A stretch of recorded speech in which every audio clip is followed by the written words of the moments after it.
Have you ever wondered how hurricanes form?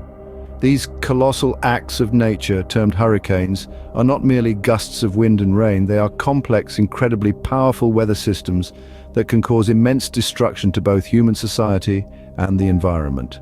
From toppling buildings to reshaping landscapes, their impact is profound and long-lasting. But what exactly are hurricanes, and how do they come to wield such power? Now let's delve deeper into the fascinating process of how these powerful storms come to life. The birth of a hurricane is a fascinating, multi-step process that begins over the ocean. Picture this, a warm tropical ocean surface, the temperature at least 80 degrees Fahrenheit. The heat from this surface rises, creating low pressure underneath. The surrounding air swoops in to fill this low pressure, but as it gathers, it too warms up and rises, forming thunderstorm clouds.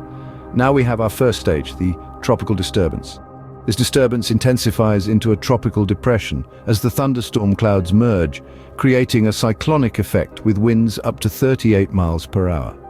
Further strengthening leads to the tropical storm stage, where the cyclone becomes more organized and wind speeds increase to between 39 and 73 miles per hour. Finally, when the wind speeds reach 74 miles per hour, we have a full-fledged hurricane. At the heart of this weather beast, a calm, clear eye forms, surrounded by a wall of thunderstorms. That's the process in a nutshell, but let's break it down further. A hurricane is not just a chaotic swirl of wind and rain, it has a complex structure that contributes to its power. Imagine a hurricane as a massive engine, running on warm, moist air. Now let's delve into the intricacies of this engine. At the center of the hurricane, we have the eye.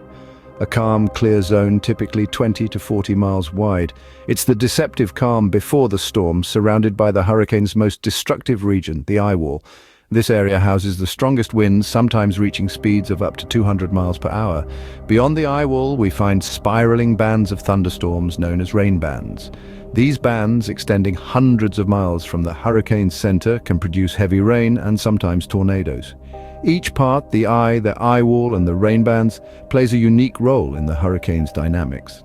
Understanding the structure helps us predict the hurricane's path and potential damage, but it's not just the structure that matters, it's also the category.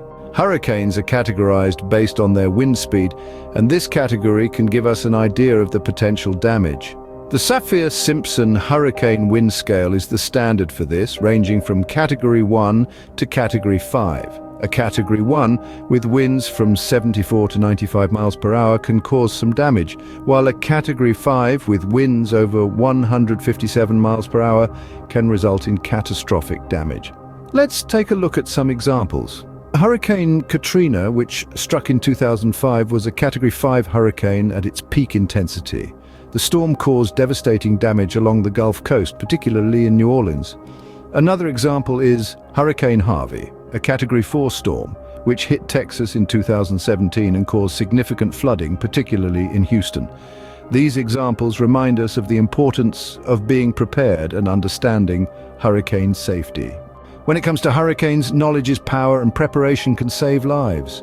It's essential to establish an evacuation plan, designating a safe shelter and a meeting point. Prepare an emergency kit with essentials like water, food, medication, and important documents.